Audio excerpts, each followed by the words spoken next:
Republik Kampung kita.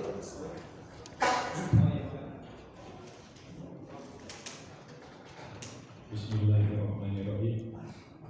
Assalamualaikum warahmatullahi wabarakatuh.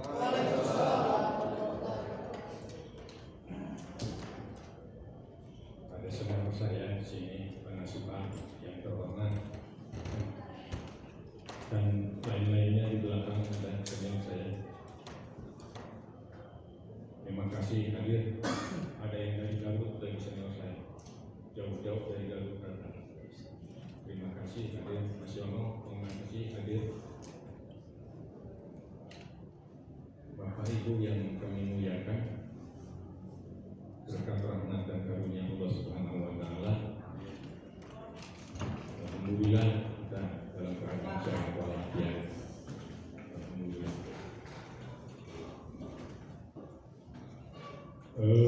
Saya yakin kegiatan ini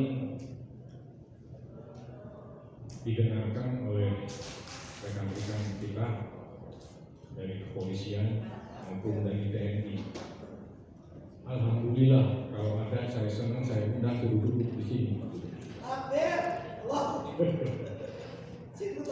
Jadi kalau ada teman-teman dari kepolisian, dari TNI dan intelijen, saya sangat bersyukur.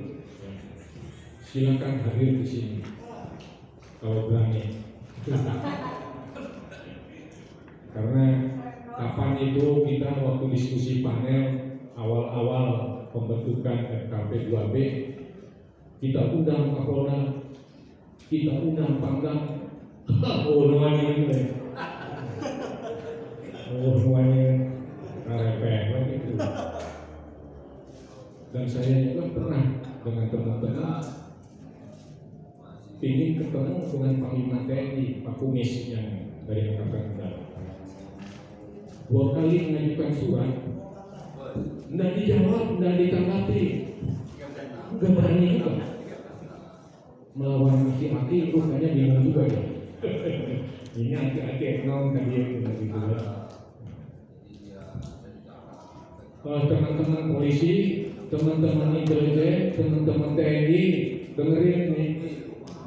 Kita ini kumpul sekarang dalam rangka menyelamatkan NKRI, menyelamatkan kedaulatan, menyelamatkan keutuhan, menyelamatkan bangsa Indonesia yang berdasarkan Pancasila dan pembukaan Undang-Undang Dasar 45 dari segala macam ancaman.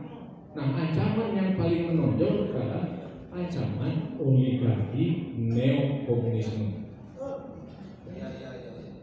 Kita hanya beda fungsi saja, beda tugas gitu. TNI itu untuk menghadapi agresi, polisi itu untuk menghadapi ancaman yang bersifat hukum, gitu kan, Kamtimas. Nah, kita itu sisanya dari itu, rakyat itu sisanya dari itu. Jadi mari kita kerjasama, berkolaborasi dengan TNI, dengan polisi, dengan BIN. Mari berkolaborasi ya, untuk mengusir oligarki neokomunisme.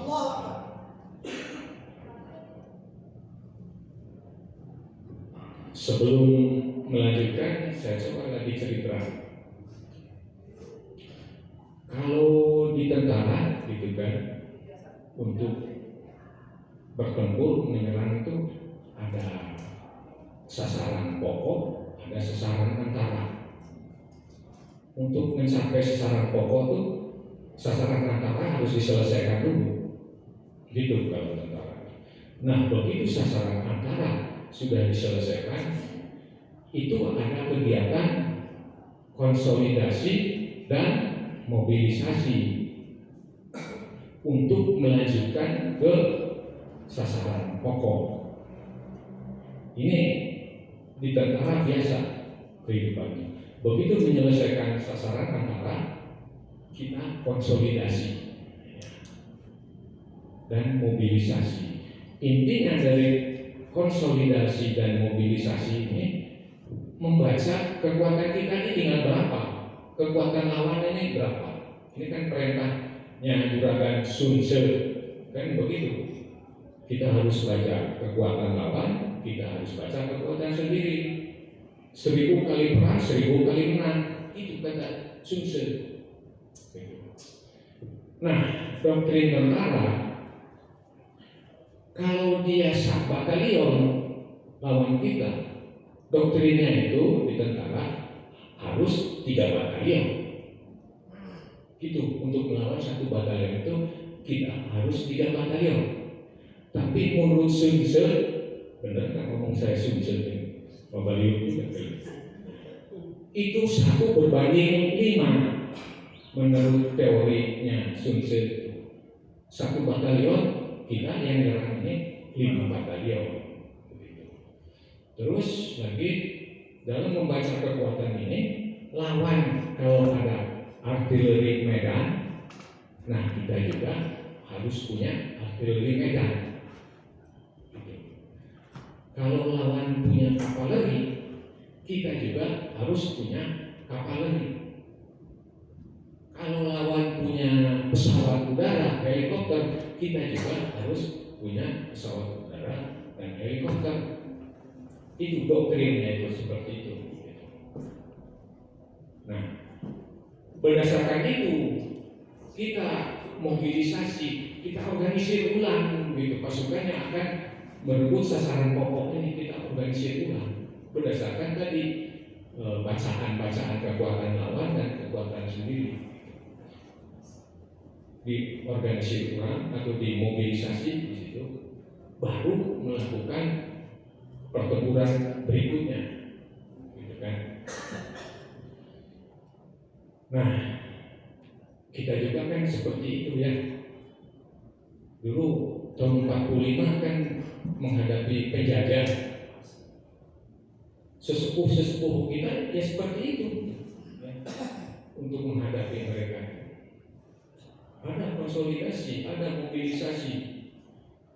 Makanya zaman Pak Dirman kan daerah-daerah ditotok ya berdasarkan kompartemen strategis dibikin. Pak Dirman seperti itu. Nah, sekarang ada penjajahan lagi gitu ya.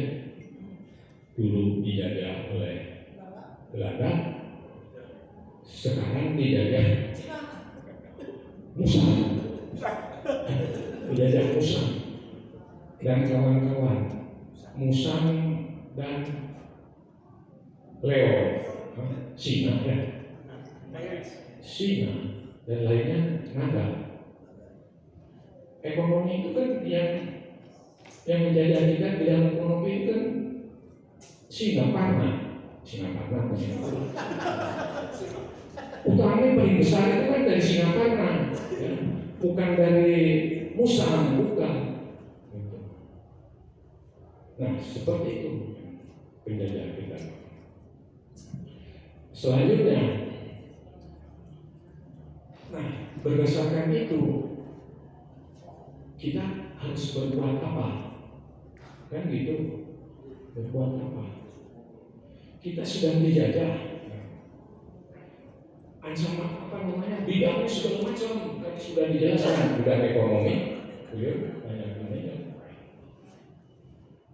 Bidang politik sekarang, ya. Bidang hukum yang paling menonjol kan itu ya, ekonomi, hukum, dan apa namanya tadi? Politik, ya politik, ekonomi, hukum yang paling menonjol kita. Nah, untuk menghadapi politik kita juga perlu kekuatan. Untuk menghadapi ekonomi perlu kekuatan. Menghadapi hukum juga perlu kekuatan. Itu kelompoknya Pak Hidin mungkin nanti itu hukum itu kelompoknya Pak Hidin. Nah, kita sudah dijajah oleh Musang dan dijajah. Mereka kegiatan selanjutnya apa? Tulisan saya yang minggu yang lalu itu adalah menggenosida, genosida pribumi. Itu yang sedang dilakukan mereka, genosida. Atau pribumi ini sedang diaborigin, aborigin penduduk asli Australia. Kita ini sedang diaboriginkan. Buktinya apa? Ya, bukan isu tanpa bukti. Iya, kebijakan PPKM sangat ketat sekali. Mereka memanfaatkan COVID-19, kebijakan PPKM, keluar mati kena COVID, diam di rumah, mati kelaparan. Ini bukti. Kalau nggak salah udah 100 ribuan yang almarhum. Saya juga sempat kena COVID. Baru satu kali 24 jam saya kabur dari Rustia.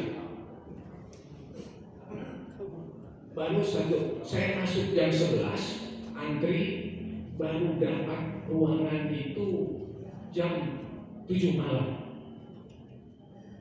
Terus maghrib itu jam berapa? Sekitar jam 17 lebih ya, 18 lebih. Kebetulan tetangga kamarnya ada yang meninggal. Nah, sedang dikremasi, sedang ditotok, dimasukkan peti, pintu dibuka. Saya kabur sampai membawa ini apa? Infus ini tanda saya akhirnya ditangkap sama satpam di situ.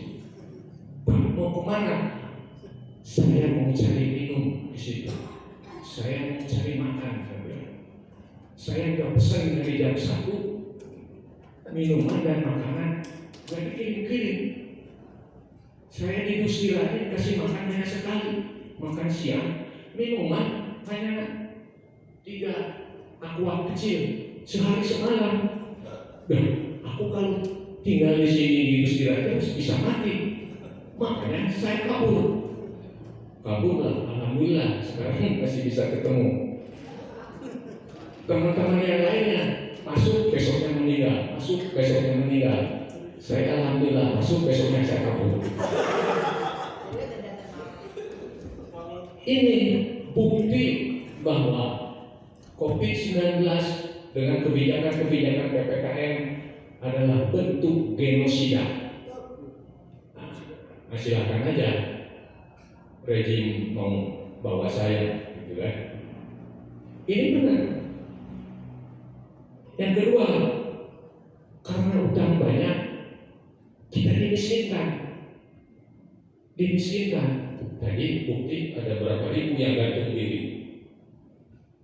Ini bentuk genosida, upaya genosida yang dimiskinkan dengan naikkan pajak, naikkan apa, dengan di PHK, akhirnya gantung diri. Ini bentuk genosida juga.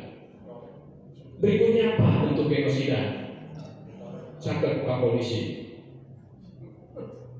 Kita diadu domba, ya kan? Oleh buzzer RP, rejim menggunakan buzzer RP ini, kita diadu domba. Di segala macam. Supaya apa? Supaya terjadi perang saudara. Nah, kalau udah perang saudara, Bumi Putra ini banyak yang bergelimpangan. Ini persis kelakuan ini di Australia terhadap aborigin. Begitu. Ini langkah yang sedang dikerjakan oleh mereka. Bapak Ibu mau nggak diaboriginkan? Kan nggak mau ya. Nggak mau. Nah, berikutnya apa yang harus dilakukan? Ini yang penting. Apa yang harus dilakukan oleh kita-kita ini. Yang tadi salah satunya konsolidasi dan mobilisasi. Konsolidasi dan mobilisasi yang paling pokok itu baca kekuatan kita, baca kekuatan mereka, apa yang harus dilakukan, yang harus dilakukan oleh kita. Tadi beliau kan udah bilang ada yang revolusi, ada yang evolusi. Kalau saya namanya konsep silaturahmi nasional. Silaturahmi nasional. Nah, bagaimana silaturahmi nasional ini? Saya tahun yang lalu itu silaturahmi nasional sudah saya bikin dan sudah saya sosialisasikan ke tokoh-tokoh politik, ke tokoh-tokoh ormas, ya, ke tokoh-tokoh masyarakat. Saya sudah sosialisasikan ke tokoh DPI, ke tokoh PKS, ke tokoh Muhammadiyah. Udah saya sosialisasikan konsep silaturahmi nasional. Jadi untuk menghadapi ini kita perlu menyatukan kebijakan dan strategi. Menyatukan kebijakan dan strategi. Kebijakan dan strategi. Atau lebih gampangnya kita harus punya tujuan dan tugas-tugas. Mungkin lebih gampang dicerna ya. Tujuan, tugas-tugas. Atau visi misi, kebijakan dan strategi. Nah, silaturahmi nasional itu seperti apa? Ya, bentuknya. Kebijakan menggalang kekuatan di semua aspek kehidupan.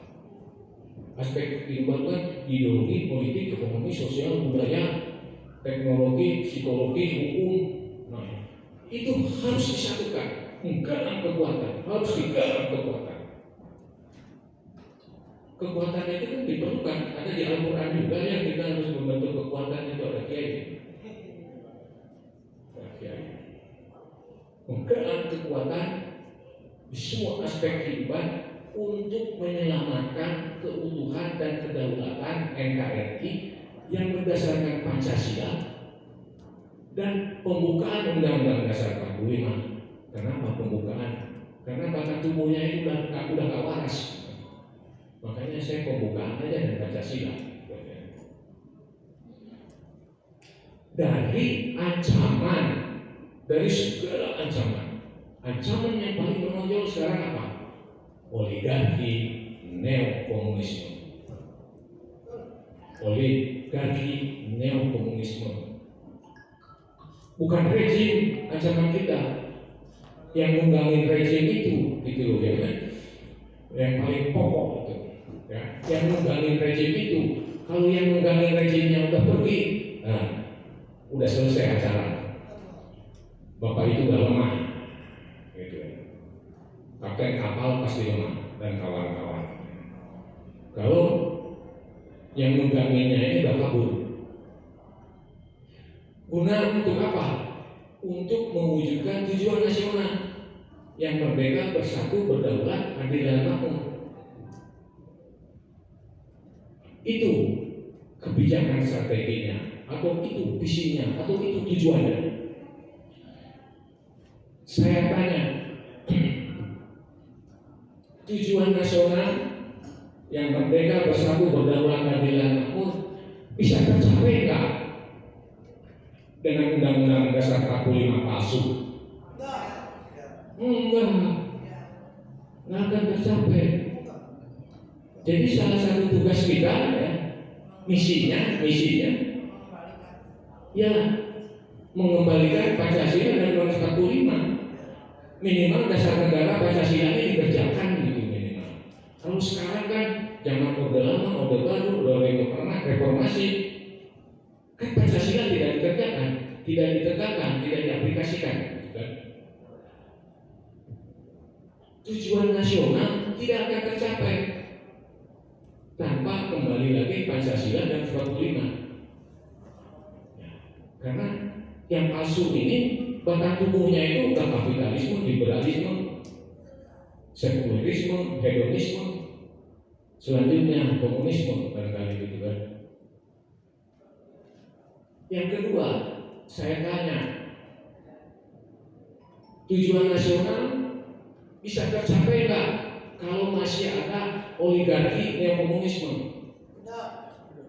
Kan nggak akan tercapai. Jadi misi kita usir oligarki neokomunisme. Itu, ini jelas ya visinya itu, menggalang kekuatan di semua aspek kehidupan ya, dalam rangka menyelamatkan kehidupan dan keselamatan NKRI yang berdasarkan dalil pandangan dari ancaman oligarki komunisme, oligarki neokomunisme. Misinya tadi Undang-Undang 45 kalau nggak kembali nggak akan tercapai tujuannya. Ya. Yang kedua, kalau masih bercokol oligarki tidak akan tercapai. Nah, misinya kan sudah jelas ya tuh. Breakdown dari visi itu. Berikutnya apa yang harus dikerjakan kita? Kita meningkatkan komunikasi dan silaturahmi dengan semua kekuatan, ya.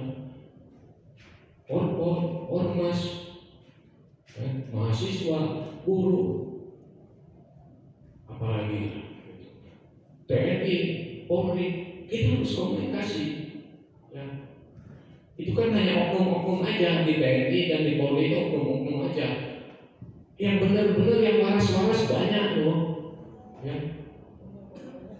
Di TNI, Polri yang waras lebih banyak. Apa buktinya? Anak saya kan tentara.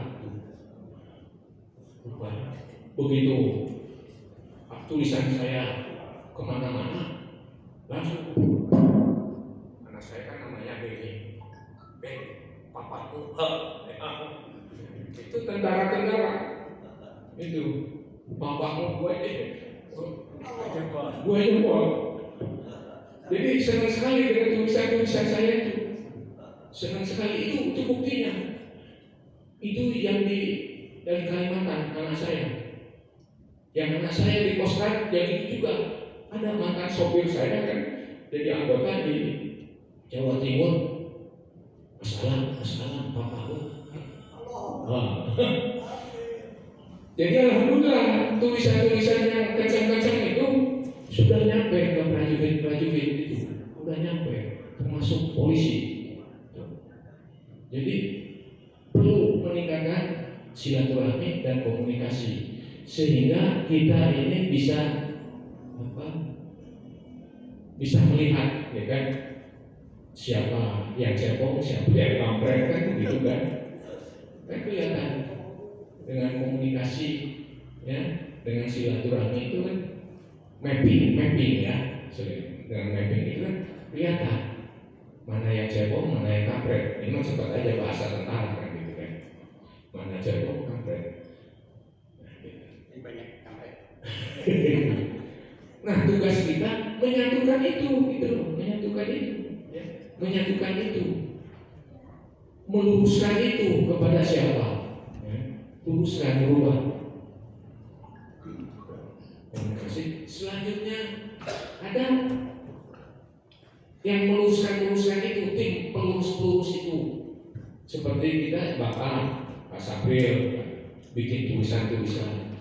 Terus Pak Rizal Padilla bikin tulisan, beliau juga bikin tulisan. Ini untuk meluruskan pikiran-pikiran itu supaya rakyat masa tercerahkan. Terus tugas berikutnya apa? Bikin posko-posko di daerah, pangan dan posko-posko di udara. Maksudnya apa? Untuk memudahkan operasi, kegiatan, memudahkan komando kendali. Nah, posko-posko di daerah ini di dalamnya Misalnya ada Ansor Garis Lurus, misalnya ada pemuda Muhammadiyah, ada mahasiswa, ada ormas mana, ada ormas mana, tunjuk di situ apa pimpinannya ditunjuk gitu ya, ditunjuk pimpinannya itu untuk memudahkan komando pengendalian di daerah-daerah, di tingkat kabupaten, di tingkat kota, di tingkat kecamatan. Nah, kalau ini sudah terbentuk, jangan dulu juga seperti itu ya. Tidak ujuk-ujuk pimpinan nasionalnya. Kalau bikin dulu pimpinan nasional, silakan. Sama kawan kita yang polisi udah diangkat, sama aparat hukum udah diangkat, kan begitu. Tetapi kalau di mana-mana sudah ada pimpinan-pimpinan, enak. Saya berharap ini gambar yang di atas ini jadi penjuru untuk membuat apa namanya posko-posko di daerah, ya. Dan kalian tunjuk, mungkin bila perlu kolektif-kolegial di situ ya. Kekuatan-kekuatan di situ ada mahasiswa, ada buruh, ada FPI, ada ulama, ada apa. Bikin, nah kita yang jadi penjuru di sana, yang mensosialisasikan. Tugas berikutnya apa? Ya, kita silaturahmi ke DPR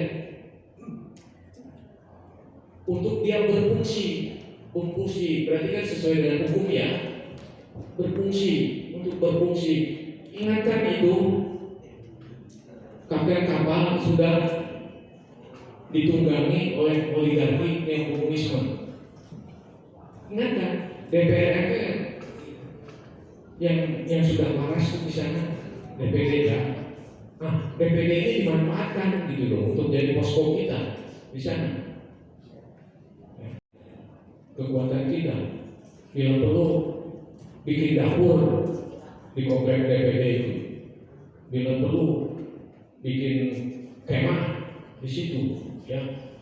Kekuatan kita untuk silaturahmi ke DPR, MPR, silaturahmi. Maksudnya apa? Untuk meluruskan kapten kapal itu. Udah tahu kapten kapalnya?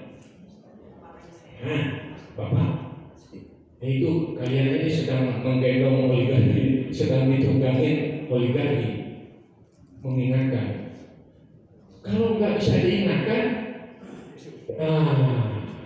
kira-kira kalau MPR berfungsi, kan diturunkan sesuai dengan ini, ya, sesuai aturan hukum.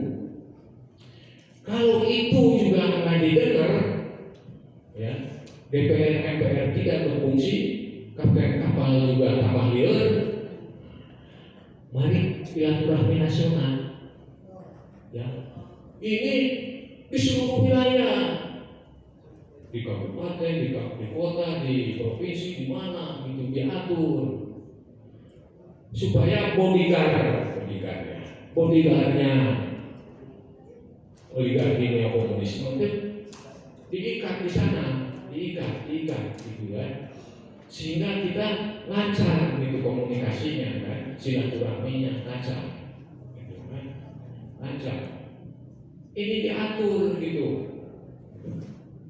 Provinsi Jawa Tengah, Jawa Timur, Jawa Barat, Banten, udah ada gitu. Atur silaturahmi nasional. Kemana silaturahmi nasionalnya itu? Nah, ke bodyguardnya itu, bodyguardnya siapa itu kan? Saya juga nggak tahu ya. Nah, nanti kalau secara teknis berikutnya saya banyak ya, konsep silaturahmi yang lebih teknis itu 4 mata dan harus bayar. Harus bayar itu kalau udah teknis strategis bagaimana silaturahmi nasional secara itu, itu harus dipaknakan. Jelas ya ini. Jadi mari kita satukan kebijakan dan strategi, gitu kan? Satukan tujuan dan tugas-tugas kalau bahasa satukan. Nah, secara teknisnya, mari kita katakan, saya berharap teman-teman jadi penjuru ke daerah-daerah, ya ke daerah-daerah untuk membentuk posko-posko ini. Siap. Siap ya? Siap. Pikir itu aja ya. Sekian, terima kasih. Wassalamualaikum warahmatullahi wabarakatuh. Ya, Ibu